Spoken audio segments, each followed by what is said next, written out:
Love by the villain, লেখিকা লিজা মনি, পর্ব ২৭। তীব্র ক্লান্তি এখন তার হাড়ের ভেতরে বিষ ঢালছে, শ্বাস ছিঁড়ে যাচ্ছে প্রতিটি গাছের ডালির ফাঁকে।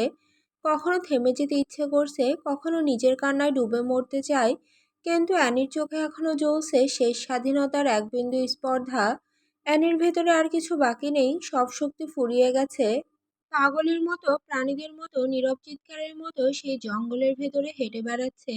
একসময় নিস্তেজ শরীরটা নিয়ে গাছের সাথে এলিয়ে দেয় চারপাশের হিংস্র পশুদের ডাক। বর্তমানে পশুদের আহার হতে সে শতবার রাজি, কিন্তু নিকের সেই বন্ধ রুমে যেতে সামান্য রাজি নয় সেই। মরে যাবে, এরপরও যাবে না।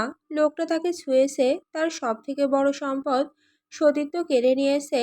রাত এখন কয়টা বাজে অ্যানির জানা নেই। সাপের ফণার শব্দ শুনে শুকনো ঢোক গেলে পুরো শরীর ছিঁড়ে গিয়েছে, মাথাটা আর রাখতে পারছে না। চোখ দুইটা বন্ধ হয়ে আসছে ধীরে ধীরে, কারোর পায়ের শব্দ কানে আসতে আটকে ওঠে। কে আসছে এগিয়ে, নিক নাকি নাবিদ? এনি দুটানায় পড়ে যায়, পালাবে নাকি একই জায়গায় বসে থাকবে। ধীরে ধীরে শব্দ তীব্র হয়ে ওঠে, ছায়া অবয়বটি অ্যানির সম্মুখে এসে দাঁড়ায়। কালো হুডিতে আবৃত তার শরীর। অ্যানি চোখগুলো দেখার চেষ্টা করে, শ্বাস টানতেও কষ্ট অনুভব হচ্ছে তার। শুধু নিভু নিভু চোখে অস্ফুট আওয়াজে বলে, কে কে তুমি? হুডিতে ঢাকা মানবটা ধীর পায়ে এগিয়ে আসে, এমনভাবে এগিয়ে আসছে যেন তার শরীরে কোনো শক্তি নেই। অ্যানির ভেতরে ভয়ে কাঁপছে। নিক হলে এতক্ষণে হিংস্রতার শিকার হয়ে যেত, তার শরীরের ওপর এক তাণ্ডব শুরু হয়ে যেত। তাহলে কি নাবিদ ভাই? যদি উনি না হয়ে অন্য কেউ হয়? অ্যানি আতঙ্কে জমে যায়, শরীরের প্রতিটি লোমকূপ দাঁড়িয়ে গিয়েছে ভয়ে। এই মুহূর্তে তৃষ্ণায় গলা ফেটে যাচ্ছে।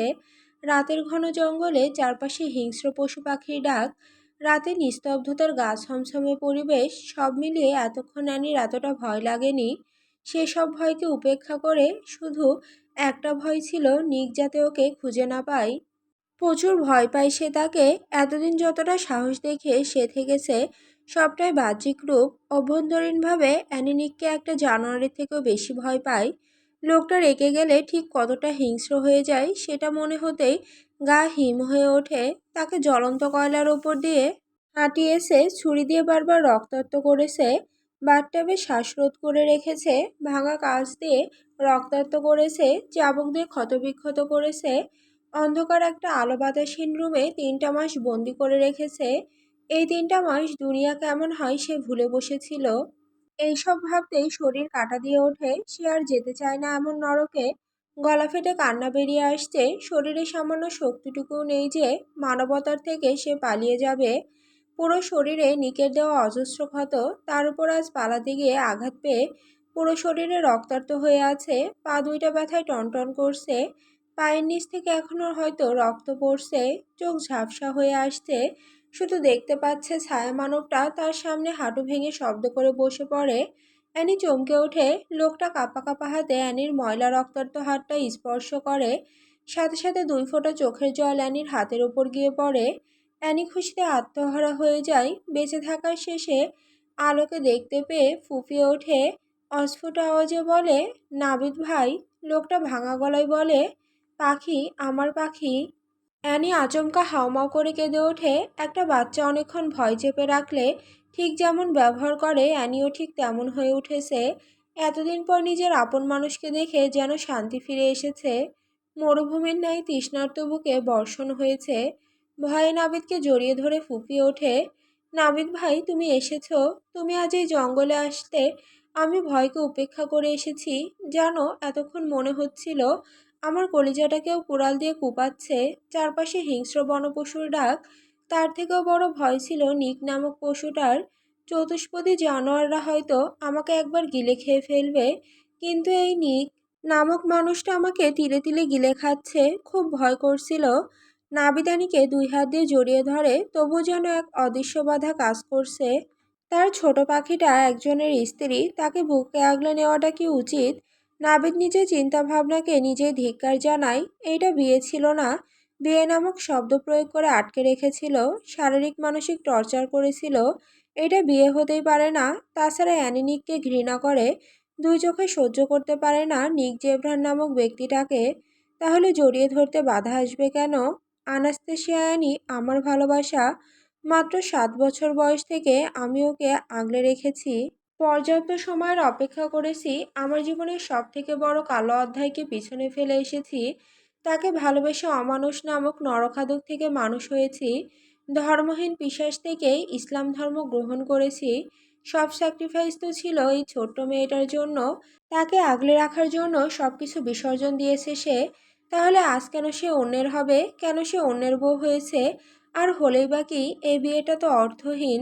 নাবিদানিকে 2 হাত দিয়ে আগলে নিয়ে মিষ্টি সুরে বলে, আমি পাশে আছি পাখি, এখন কারো শক্তি হবে না তোমাকে আমার কাছ থেকে নিয়ে যাওয়ার। নিঃশ্বাস বন্ধ হওয়ার আগে পর্যন্ত আমি তোমাকে আগলে রাখবো। একবার ভুল করেছিলাম, তাই নিক তোমাকে নিয়ে পালাতে পেরেছিল। আর সেই ভুল করব না। অ্যানি কান্না করতে করতে শান্ত হয়ে আসে। নাবিদের বুকে মাথা রেখে আছে ভাবতেই ঠোঁট ভিজায়। শব্দহীনভাবে সরে আসে সে জায়গা থেকে। অজানা এক দেয়াল বাধা দিচ্ছে। এই বুকটাকে আপন মনে হচ্ছে না। অ্যানি বিরক্ত হয়ে ওঠে হঠাৎ এমন অনুভূতির কারণে। নাবিদিনীর চোখের পানি মুছে দেয়। অ্যানি নাক টেনে নাবিদের দিকে তাকিয়ে বলে, নাবিদ ভাই। হুম পাখি। অ্যানি চোখ বন্ধ করে নিঃশ্বাস টেনে বলে, একটা প্রশ্ন জিজ্ঞাসা করব? 1000টা জিজ্ঞাসা করো, সঠিক উত্তর দেবে তুমি। মিথ্যা বলেছি কখনো? তুমি আমার দেখা সব থেকে শুদ্ধ পুরুষ নাবিদ ভাই, যার জীবনে কোনো কলঙ্কের ছাপ নেই। তবুও অনুমতি চাচ্ছি, সঠিক উত্তর দিবে তো? নাবিদিনীর অস্বাভাবিক কথায় কিছুটা চুপ থাকে, পুনরায় শ্বাস নিয়ে বলে, সঠিক উত্তর দিব। প্রমিস করো। প্রমিস করলাম। অ্যানি নাবিদের চোখে চোখ রেখে বলে, নিক জেব্রানের সাথে তোমার কিসের সম্পর্ক? প্রথম দিন যেদিন তুমি আমাকে নিতে মেনশনে গিয়েছিলে, তখন তোমাদের কথোপকথন শুনে মনে হচ্ছিল তোমরা অনেক আগের পূর্ব পরিচিত। কি সম্পর্ক তোমাদের? কিভাবে চেনো তুমি ওনাকে? অ্যানির এমন অপ্রত্যাশিত প্রশ্নে নাবিদ অপ্রস্তুত হয়ে পড়ে। অ্যানির তির্যক চাহনি ভেতরটা নাড়িয়ে তুলছে। নিচের ঠোঁট কামড়ে এদিক সেদিক তাকায়। ছোট করে নিম্ন আওয়াজে বহু কষ্টে উত্তর দেয়, কিছু না, কোনো সম্পর্ক নেই ওর সাথে আমার। উনি তোমার ক্ষতি করেনি কেন এখনো? নাবিদ হুট করে তাকায় অ্যানির দিকে। অ্যানি দৃষ্টি এখনো নাবিদের দিকে। নাবিদ এই দৃষ্টি উপেক্ষা করতে পারছে না। চোখে চোখ রেখে ভাবতে পারছে না কিছু। নাবিদ অ্যানির মুখটার দিকে তাকিয়ে বলে, তুমি অসুস্থ পাখি, আগে বাড়িতে গিয়ে ফ্রেশ হও। এইসব প্রশ্ন পরে করো। অ্যানি দুর্বল কণ্ঠে বলে, কিন্তু আমার যে এখন উত্তর জানতে ইচ্ছে করছে। শান্তি পাচ্ছি না কিছুতেই। বলো না, উনি তোমার কোনো ক্ষতি কেন করেনি? তুমি জানো নাবিদ ভাই, গার্ডরা আমার দিকে সামান্য তাকিয়েছিল বলে তাদের কলিজা টেনে নিয়ে এসেছে। মাথাটা কেটে ফেলা হয়েছিল তাদের, যেমনটা 1.5 বছর ধরে আমার সাথে হচ্ছে। তুমি আমাকে ভালোবাসা জানা সত্ত্বেও তোমার কেন ক্ষতি করেনি? আমি প্রতি সেকেন্ডে সব থেকে বেশি ভয় পেয়েছি তোমাকে নিয়ে। এই লোকটা তোমার ক্ষতি করে দিলে আমি আরও একজন আপনজনকে হারাবো। তোমার ক্ষতি কেন করেনি? নাবিদের খুব ইচ্ছে করছিল তার পাখির কপালে চুমু দিতে, কিন্তু এই ইচ্ছেটা এখন প্রয়োগ করা উচিত নয়। নাবিদ শান্ত কণ্ঠে বলে, নিক গ্যাংস্টার হলেও বাইরে সে একজন ব্যবসায়ী। আর ব্যবসা ক্ষেত্রে 2-1বার কথা হয়েছিল সেটাই। তাছাড়া নিককে পার্সোনালভাবে চিনি না, বাট গ্যাংস্টার বস নিক জেব্রানকে পুরো ওয়ার্ল্ড চেনে।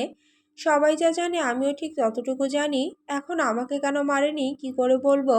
হয়তো ব্যবসায়িক লাভে আমার ওপর হামলা করেনি, তবে হামলা করলেও প্রতিঘাত করার ক্ষমতা একটু হলেও আমার আছে পাখি।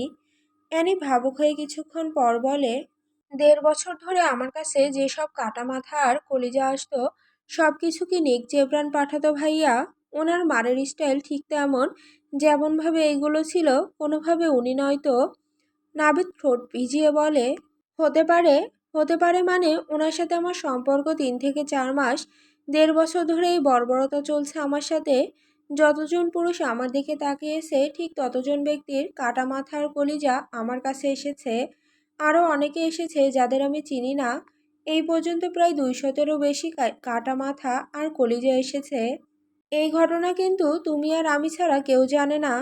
আপাকেও জানায়নি। এটা নিক জেব্রান কিভাবে হবে নাবিদ ভাই? 1.5 বছর ধরে এই কাহিনী চলছে, অথচ তার সাথে সম্পর্ক আমার 3 থেকে 4 মাস হবে। অ্যানি অতিরিক্ত শ্বাসের জন্য কথা বলতে পারছে না, তবুও বহু কষ্টে বাক্যগুলো উচ্চারণ করে। নাবিদ পরপর প্রশ্নে থতমত খেয়ে ওঠে।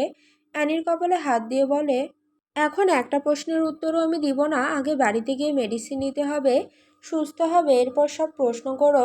উত্তর জানা থাকলে দিয়ে দিব। আমার কথাটা এড়িয়ে যাচ্ছ? আমি জানতে চাই এখন। অনেক দিনের এই প্রশ্ন আমার। নিককে জিজ্ঞাসা করার সাহস হয়নি, কিন্তু তোমার কাছে তো ছোট থেকে সব আবদার করেছি, তোমাকে হাজারটা প্রশ্ন করলেও ভয় কাজ করবে না। উত্তরটা দিয়ে দাও নাবিদ ভাই। জেদ কেন করছো পাখি? উত্তর জানা নেই আমার। সত্যি বলছো? তোমার সাথে আমি মিথ্যা বলি না। নিক যে কোনো সময় চলে আসতে পারে। বাইরে প্রাইভেট জেট অপেক্ষা করছে। আমাদের আজই ইরান ফেরত যেতে হবে। আমি ইরান যাব না নাবিদ ভাই। নাবিদ অবাক হয়ে বলে, কেন যাবে না পাখি? এখানে থাকলে আমরা ধরা পড়ে যাব। অ্যানি নাবিদের দিকে তাকিয়ে বলে, এখন যদি আমরা ইরান চলে যাই তাহলে আরো দ্রুত ধরা পড়ে যাব। নিক খুব ভালো করে জানে আমি পালিয়ে গেলে ঠিক কোথায় যেতে পারি। আমার আপন বলতে তুমি আর আপা ছাড়া কেউ নেই। নিঃসন্দেহে তোমাদের কাছে যাব আমি। সেই সূত্র ধরে উনি আমাদের খুঁজবে। আমাদের বাড়ি যেহেতু ইরান, তাই উনি সর্বপ্রথম ইরান যাবে আর খুব সহজে আমাদের ধরে ফেলবে। তার থেকে বরং তুমি এখন যেমন আছো তেমন থাকো। এমনভাবে অধৈর্য হয়ে থেকো যেমনটা এতদিন ছিলে, আমাকে খুঁজে না পেয়ে। আমি একটা জায়গায় লুকায়িত থাকবো যেন নিক কখনো সেখানে পৌঁছাতে না পারে। তোমাকে জিজ্ঞাসা করতে আসলে তুমি বলবে জানি না, নিককে দোষ দিবে। আজ ওর কারণে আমি হারিয়ে গিয়েছি। নিকও তোমার অভিনয় বিশ্বাস করে ফেলবে। কারণ আমি যদি তোমার কাছে আসতাম তাহলে তো এখনো আফ্রিকায় থাকতাম না, ইরান চলে যেতাম আমাদের বাড়িতে। কিছুদিন এই নাটক চলতে থাকলে জানোয়ারটা এমনিতে আমাকে ভুলে যাবে। অ্যানি কথাগুলো বলে থামে। নাবিদ মুচকি হাসে অ্যানির কথায়। অনেকটা বড় হয়ে গিয়েছো তুমি পাখি। অ্যানি মলিন হেসে বলে, পরিস্থিতি আমাকে অনেক কিছু করতে বাধ্য করে নাবিদ ভাই। দেখো না, যে অ্যানি সামান্য ক্ষত পেলে তোমাকে আর আপাকে নাচিয়ে ফেলতো, সে অ্যানির শরীরে এখন অজস্র ক্ষতের দাগ। যে অ্যানির সামান্য জ্বর আসলে আমার আপা সেবা যত্ন করে সুস্থ করে তুলতো, তোমাদের সবাইকে আবোল তাবোল বলে নাজেহাল করে তুলতো, সেই অ্যানি দিনের পর দিন তীব্র জ্বরে পুরো রাত যন্ত্রণা ভোগ করেছে। পরিস্থিতি অনেক বদলে দিয়েছে নাবিদ ভাই। সাহস আমার বরাবর ছিল। সাহস না থাকলে কি আর নিজের রক্তকে খুন করতে পারতাম? নাবিদ আনির মুখে হালকা স্পর্শ করে বলে, তোমাকে অনেক কষ্ট দিয়েছে পাখি। সুখ দিবে বলে তো বন্ধ রুমে আটকে রাখেনি। নাবিদের চোখ থেকে টিপ টিপ করে পানি পড়ছে। অ্যানি অধৈর্য হয়ে চোখের জল মুছে দিয়ে বলে, তুমি কাঁদছো কেন? আমি তোমাকে আগলে রাখতে পারিনি পাখি। তোমার বাবাকে দেওয়া কথা রাখতে পারিনি। আমাকে কখনো ক্ষমা করো না। আমি প্রচুর খারাপ। অ্যানি মুচকে এসে বলে, তুমি না থাকলে আমার অস্তিত্ব সেদিনই বিলীন হয়ে যেত। তাই নিজেকে কোনোদিন দোষ দিবে না। আচ্ছা নাবিদ ভাই, আপা কোথায়? নাবিদ অ্যানির বাহু ধরে উঠে দাঁড় করায়। বাড়িতে গিয়ে সব বলছি। অ্যানি আর প্রশ্ন করেনি, মূলত কথা বলার মতো শক্তি তার মধ্যে নেই। নাবিদ আচমকা অ্যানিকে পাজা কোলে তুলে নেয়। অ্যানি ভয়ে কাপা গলায় বলে, কি করছেন নাবিদ ভাই? আমি হেঁটে যেতে পারবো। নাবিদ সামনে এগিয়ে গিয়ে বলে, তোমার সাথে আমার কিসের সম্পর্ক সেটা ভুলে যাও। কিন্তু এখন আমি একজন আহত ব্যক্তিকে সাহায্য করছি, তাই ভুলেও এর মধ্যে ঢুকো না। অ্যানি নিশ্চুপ হয়ে যায়। মেনশনের কথা ভাবতেই গা হিম হয়ে আসে। নিক এতক্ষণে নিশ্চয়ই ফিরে এসেছে। সে রুমে নেই এতক্ষণে। মনে হয় জেনে গিয়েছে। এখন কি করবে গ্যাংস্টার বস? প্রতিটা গার্ডকে কি মেরে ফেলবে? আর চিত্রা মাসির কি হবে? ওনার কোনো ক্ষতি করবে না তো? নিক জেব্রানের এই তীক্ষ্ণ দৃষ্টি অন্য কেউ কতটুকু দেখেছে জানা নেই, কিন্তু সে জমের মতো ভয় পায় সেই দৃষ্টিকে। কেমন ধারালো হিংস্র প্রকৃতির, যেন কোনো সিংহ তার শিকারির দিকে তাকিয়েছে। ওদিকে চিন্তায়ানির মাথাটা ফেটে যাচ্ছে। প্রভাতের নিসর্গ যেন এক অতল শান্তির প্রতিমূর্তি। রাত্রির অবসান বেলায় যখন সূর্যকিরণের প্রথম আভা ধীরে ধীরে দিগন্ত চূড়া ভেদ করে, তখন সমগ্র প্রকৃতি নবজীবনের পরশে জেগে ওঠে। শিশিরে ভেজা ঘাসে পদচিহ্ন রাখলে মনে হয় যেন পৃথিবী নিজের সমস্ত ক্লান্তি ঝেড়ে পুনর্জন্ম নিয়েছে। পাখিদের কুজন ও মৃদু বায়ুর মর্মরধ্বনি আর দূর আকাশে ছায়াপাত করা রক্তিম সূর্য, সেই নির্মল পরিবেশে মানুষের অন্তর আত্মস্থ হয়। মন তখন জেগে ওঠে বিশুদ্ধতায়। আর জীবন যেন নতুন আশার বীজ বপন করে। সকাল কেবল দিনের সূচনা নয়, এ এক সূচি মুহূর্ত, যেখানে প্রকৃতি ও প্রাণ একত্রে উচ্চারণ করে নবজাগরণের মন্ত্র। বিশাল খাটের মধ্যে অজ্ঞান হয়ে পড়ে আছেন গ্যাংস্টার বস নিক জেব্রান। নিক জ্ঞান হারিয়েছে, হাস্যকর হলো সত্যি। নাক দিয়ে অতিরিক্ত ব্লিডিং হওয়াতে যে কোনো সময় ক্ষতি হয়ে যেতে পারত। আরিশ নিরুপায় হয়ে হাতের মধ্যে ড্রাগস পুশ করে দিয়েছিল। কিছুক্ষণের মধ্যেই নিক জ্ঞান হারিয়ে ফেলে। আরিশ আর অধিরাজ মিলে পুনরায় ম্যানশনে নিয়ে আসে। রাস্তায় আনাগোনা থেকে শুরু করে প্রতিটি জায়গায় আনির খোঁজ চলছে। এখনো পর্যন্ত কোনো সূত্র কেউ জোগাড় করতে পারেনি। নিককে ড্রাগস দেওয়ার কারণে এক হিংস্র থাবার সম্মুখীন হবে, সেটা আরিশের অজানা নয়। দুই একটা ঘুষি খেলেও তার কিছু এসে যাবে না, কিন্তু এই মুহূর্তে নিককে আটকানো প্রয়োজন ছিল। আরিশ ডিভান থেকে উঠে নিকের কাছে যেতে নিবে, এমন সময় আরিশের আগমন ঘটে। আরিশ সেদিকে কপাল কুঁচকে তাকায়। অধিরাজ অধৈর্য হয়ে বলে, স্যার, মেহের এসেছে। আরিশ আচমকা চেঁচিয়ে ওঠে, হোয়াট? আরিশের চেঁচানোতে অধিরাজ হতভম্ব হয়ে যায়। অধিরাজকে কিছু বলতে না দিয়ে আরিশ আঙুল দিয়ে ইশারা করে বলে, দ্রুত এটাকে এইখান থেকে আটকা। নিকের এই অবস্থা দেখলে মেয়েটা কান্না করবে, বাজেভাবে ভেঙে পড়বে, বিভিন্ন প্রশ্ন করবে, ফলে আবারও মস্তিষ্কে চাপ খাবে। দ্রুত আশা থেকে আটকা, যাতে ভুলেও জানতে না পারে নিক আর অ্যানির বিয়ের কথা। আরিশ নিঃশ্বাসের কারণে কথা বলতে পারছে না। অধিরাজ সান্ত্বনা দিয়ে বলে, শান্ত হন স্যার, মেহের ম্যানশনে আসেনি। আরিশ কপালের ভাঁজ প্রখর করে বলে, মানে কোথায় গিয়েছে তাহলে? বাগান বাড়িতে গিয়েছে। আরিশ বিরক্তিতে মুখ বিকৃত করে ফেলে। শিট, কার সাথে এসেছে, কখন এসেছে? অধীরা সাবলীলভাবে বলে, একটু আগে এসেছে, বডিগার্ডদের সাথে এসেছে, পাগলামি করছিল তাই দাদামশাই পাঠিয়েছে। আপনার নিয়ে আসার কথা ছিল, কিন্তু আপনি যাননি। আরিশার এক মুহূর্তও দাঁড়ায় না, অধিরাজকে আদেশ দিয়ে বলে, নিকের কাছে থাকবে, 1 ঘন্টার ভেতর আমি ফিরে আসছি। জি স্যার। আরিশ দ্রুত পায়ে ম্যানশন ত্যাগ করে। চিন্তায় মাথার রগ ছিঁড়ে যাচ্ছে। নাজলি যদি সব কিছু বলে দেয় তাহলে আমার বোনটার কি হবে? আবারও মস্তিষ্কে রক্তক্ষরণ দেখা দিলে বাঁচানো মুশকিল হয়ে যাবে। এত বছর টিকিয়ে রাখার জন্য যুদ্ধ করে কী লাভ যদি সমাপ্তি এমন হয়ে যায়? আরিশ আর কিছু ভাবতে পারছে না। মেয়েটা তার রক্তের কেউ নয়, কিন্তু আত্মার সম্পর্ক অনেক মজবুত। প্রায় 40 মিনিট পর আরিশ বাগান বাড়িতে পৌঁছায়। ফিঙ্গার টাচ করে করিডোর পেরিয়ে লিভিং রুমে প্রবেশ করতেই শান্ত হয়ে আসে। সাথে সাথে কপাল কুঁচকে ফেলে সামনের এমন দৃশ্য দেখে। নাজলি কিছু একটা বলছে আর মেহের খিলখিল করে হেসে উঠছে।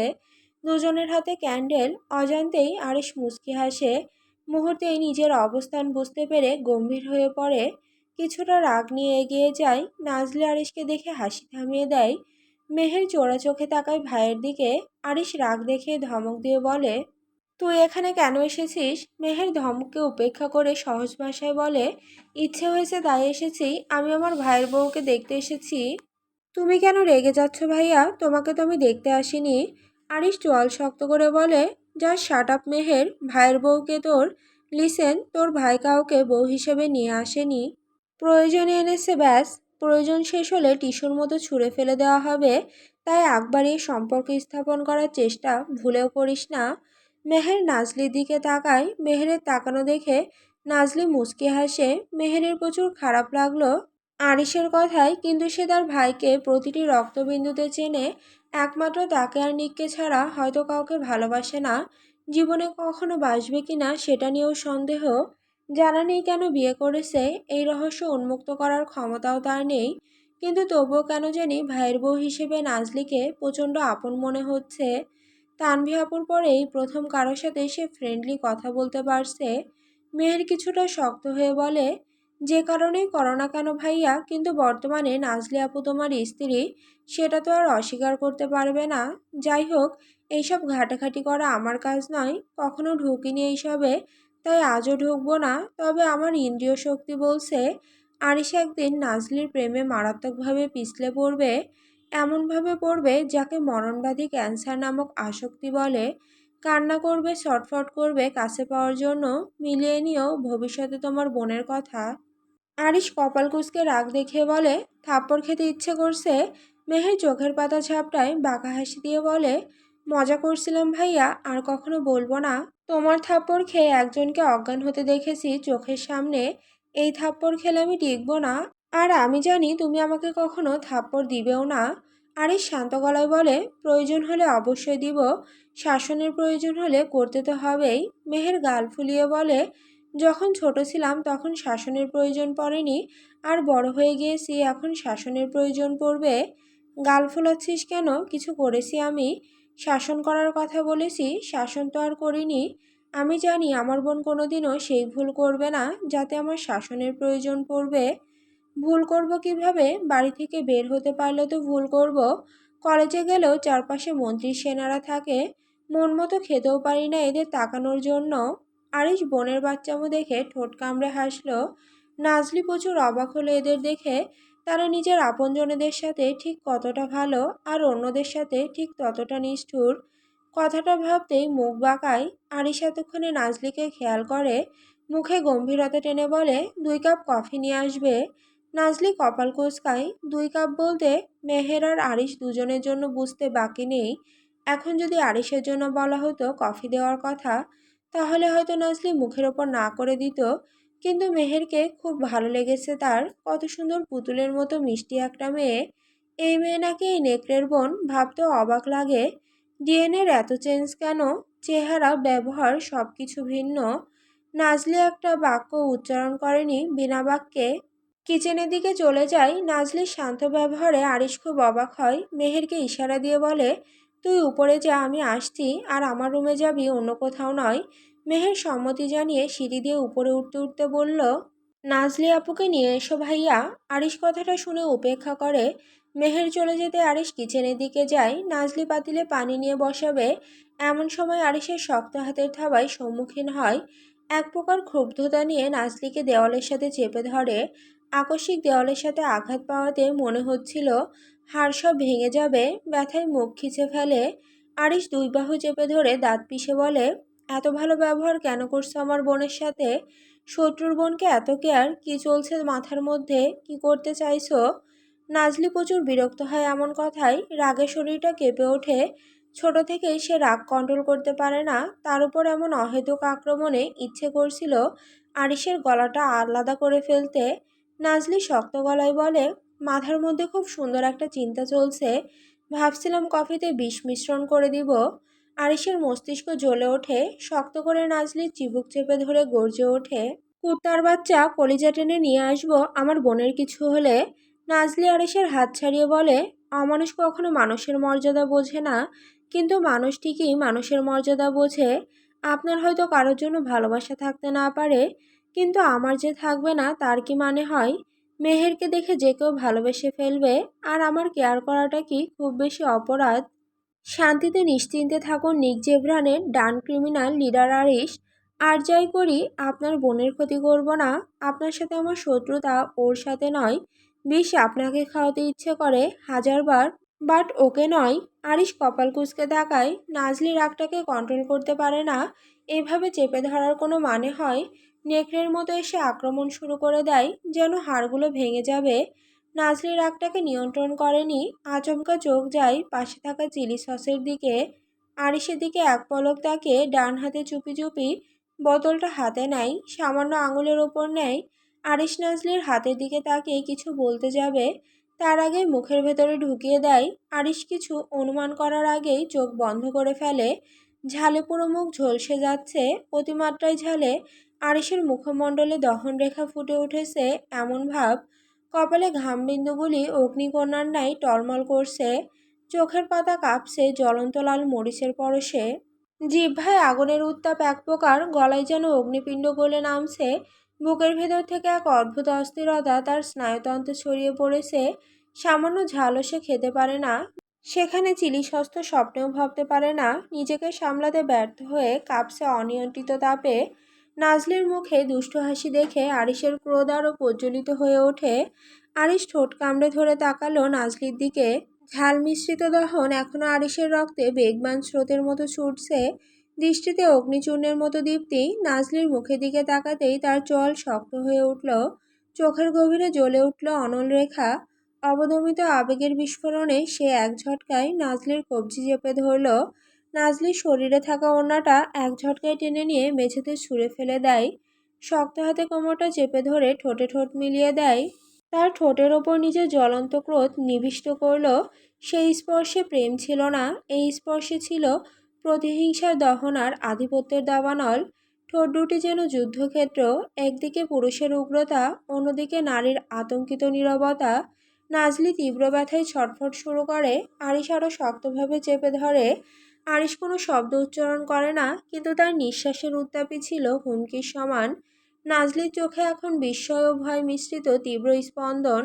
বর্তমানে তার নিঃশ্বাস কাঁপছে প্রচণ্ডভাবে, ঠোঁট রক্তিম উঠেছে, কেটে রক্ত বের হচ্ছে অনেক জায়গা থেকে। হৃদস্পন্দন দ্রুততরভাবে চলছে। আরিশ এখনো স্থির নয়, তার ক্রোধ এখনো শরীরের প্রতিটি পেশিতে টান ধরিয়ে রেখেছে। আরিশ অধৈর্যভাবে নাজলির ঠোঁটে চুমু খেতে থাকে।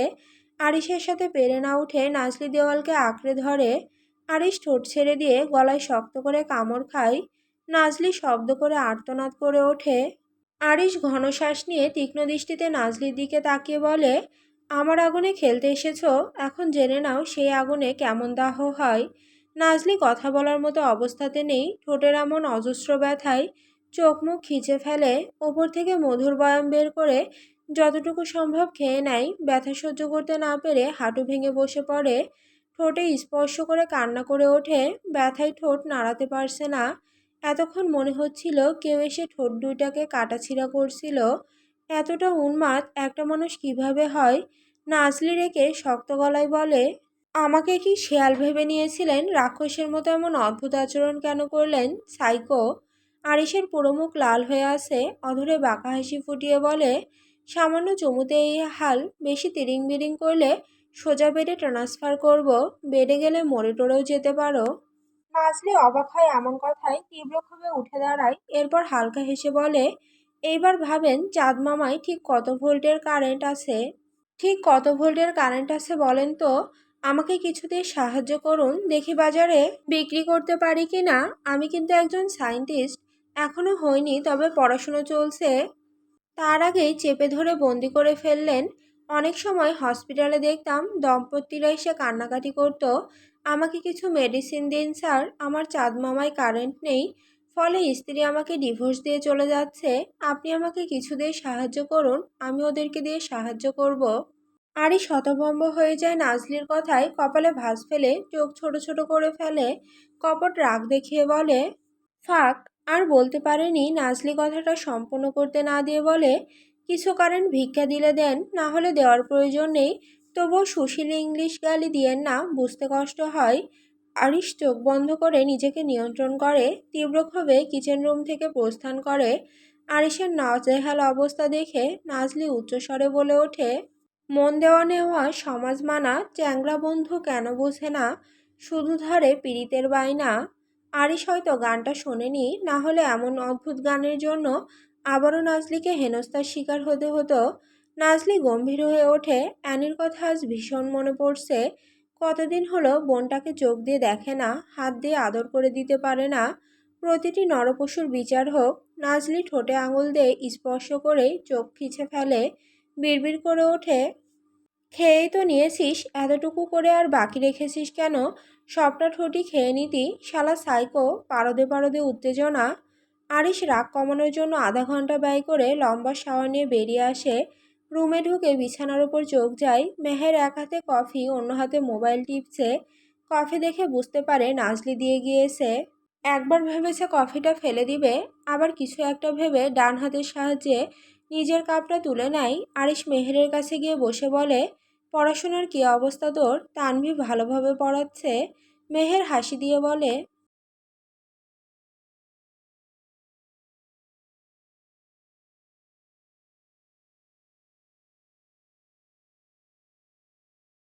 পড়াশোনা তো অনেক ভালো ভাইয়া, কিন্তু তুমি আর নিক কি একটা ঘটনা জানো?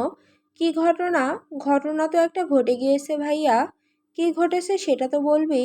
মেহেরের চোখ চিকচিক করে ওঠে। অধিরাজ ভাইয়া তানভি আপুকে একসেপ্ট করেছে। 2 দিন ধরে তারা প্রেম করছে। আরিশ কপাল কুঁচকে ফেলে।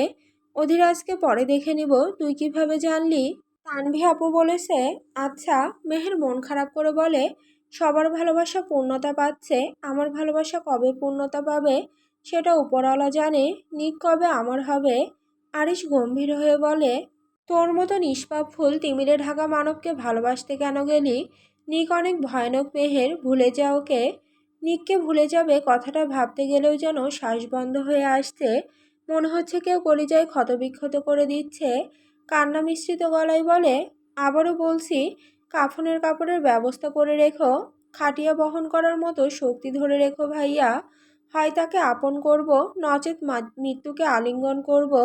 তাকে ভালোবেসে ইতিহাসের সর্বশ্রেষ্ঠ কলঙ্কিনী নারী হতেও আমি মেহেরিমা মেহের রাজি আছি।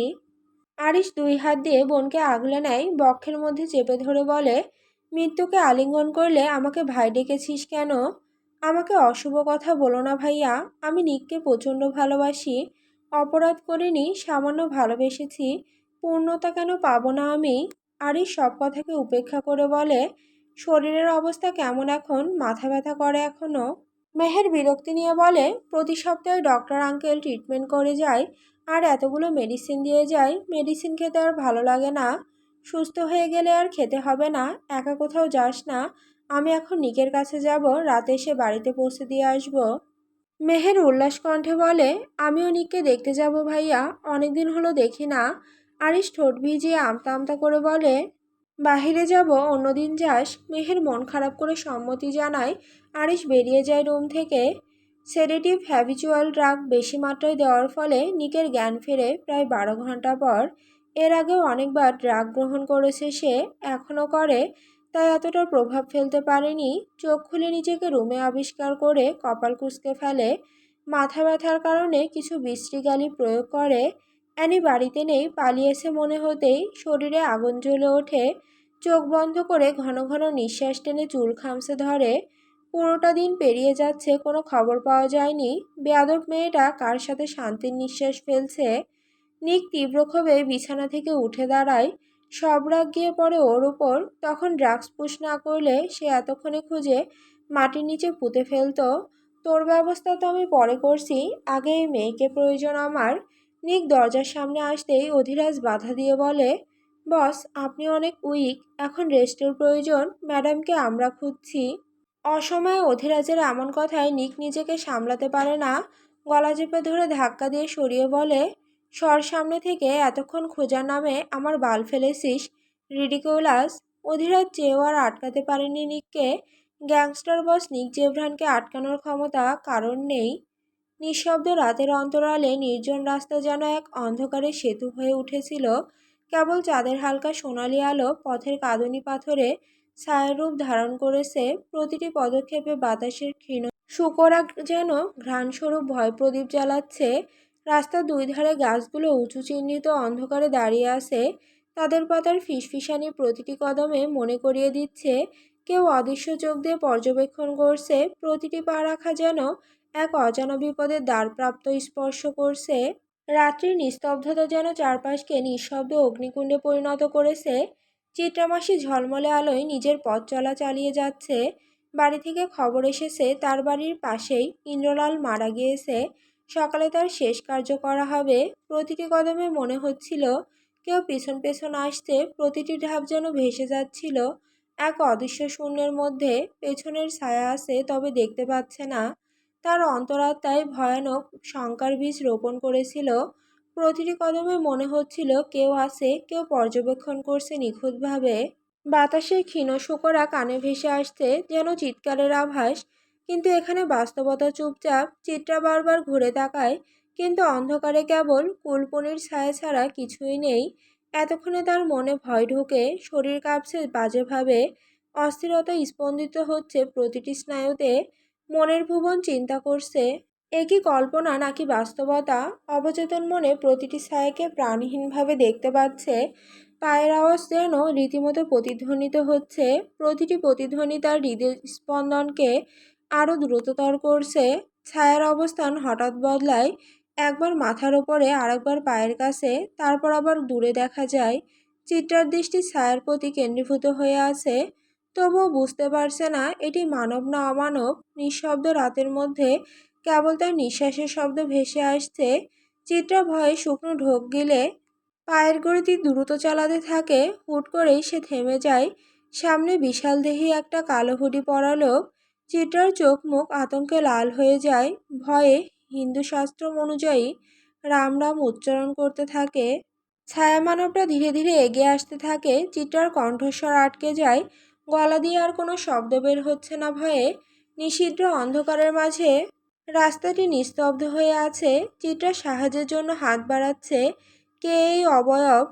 সকালে নিকের অদ্ভুত তির্যক চাহনিটা স্মরণে আসলো। অ্যানিকে পালাতে সাহায্য করেছে, সবকিছু আবার জেনে ফেলেনি তো? চিত্রা আটকে ওঠে। মন বলছে নিক, অথচ মস্তিষ্ক বলছে এটা নিক হতেই পারে না। অচেনা ব্যক্তিটা ধীরে ধীরে এগিয়ে আসলো। হাতে ধরা কাচের ভাঙা টুকরো, যেটা ধাতব ছায়ার মতো ঝলমল করছে। প্রতিটি কোণে হিংস্র প্রতিফলন তৈরি করছে। চিত্রার চোখে আতঙ্কের অগ্নিকুণ্ড, শরীর কাঁপছে প্রচণ্ড, নিঃশ্বাস খণ্ডিত, কাচের ধারার হালকা বাতাসে ঝিকঝিক করে ধ্বনিত হচ্ছে। মৃত্যুর এক নিঃশব্দ সুর বাজাচ্ছে। লোকটার প্রতিটি পদক্ষেপে শীতলতা ও ভয় মিশ্রিত হয়ে চিত্রার অন্তরাত্মাকে দমন করছে। কাচের ধার আঘাতের জন্য প্রস্তুত। লোকটা হাত দিয়ে ঘোরায়। চিত্রা কিছু বলতে যাবে, তার আগে আঘাতের সম্মুখীন হয়। মুহূর্তে টুকরো বাতাসে ঝাপসা হয়ে ঝড়ের মতো ঘূর্ণিত হতে শুরু করে। ঘ্রাণস্বরূপ শীতলতার স্পর্শ আর আঘাতের তীব্রতা শরীরের প্রতিটি স্নায়ুকে বিদ্ধ করে ওঠে। কাচের ধার চিত্রার শরীরে আঘাত আনার সঙ্গে সঙ্গে শীতলতা ও ব্যথা তীব্রতার অন্তরাত্মায় গভীরে প্রবাহিত হলো। রক্তপাতের গন্ধ বাতাসে ভেসে ওঠে। প্রতিটি শ্বাস যেন লাল তরঙ্গের অম্লতার সঙ্গে মিশে যায়। শরীর কাঁপছিল অস্থিরতায় সর্বোচ্চ মাত্রায়। পায়ের মণিকোণ থেকে মাথার শীর্ষ পর্যন্ত প্রতিটি স্নায়ু বিদ্ধ বেদনায় স্পন্দন অনুভব করছিল। চোখে আতঙ্কের অগ্নিকুণ্ড, মুখলিপ্তি কুঁচকে গেছে, স্বাভাবিক নিঃশ্বাস বন্ধ হয়ে আসে। কেবল হাহাকার ও শ্বাসরুদ্ধ অনুভূতি শরীরের অন্তরঙ্গ প্রান্ত পর্যন্ত ছড়িয়ে পড়ছে। প্রতিটি পদক্ষেপে, প্রতিটি ছোট আন্দোলনে রক্তের স্পর্শ তার অনুভূতি জাগাচ্ছে। পিণ্ডিত কাঁপন ও আঘাতের শীতলতা মিলিত হয়ে মনস্তাত্ত্বিক আতঙ্কের এক অন্তহীন চক্র সৃষ্টি করেছে। চিত্রার হাত ও পা শিথিল হয়ে গিয়েছে, শারীরিক ও মানসিক নিয়ন্ত্রণ হারিয়ে ফেলেছে। অন্তরাত্মা তীব্র আতঙ্কের ভারে প্রতিদিনের বোধ থেকে বিচ্যুত করে। এখন প্রতিটি মুহূর্ত মৃত্যুর সীমারেখার কাছাকাছি ধাক্কা খাচ্ছে। রক্তপাত ও আঘাতের তীব্রতার কারণে তার শরীর ধীরে ধীরে নীরবতা ও দুর্বলতার দিকে ধাবিত হচ্ছে। চিত্রার মুখ বিকৃত হয়ে গিয়েছে, শ্বাসনালী কিছুটা কেটে গিয়েছে, গের আওয়াজ বের হচ্ছে। এমন সময় হুডি পরা লোকটার পৈশাসিক হাসি বেরিয়ে আসলো। রাতের নিস্তব্ধতায় হাসিটা কেমন ভয়ানক শোনালো। চিত্রা সামান্য ঠোঁট নাড়িয়ে বলে, কে তুমি?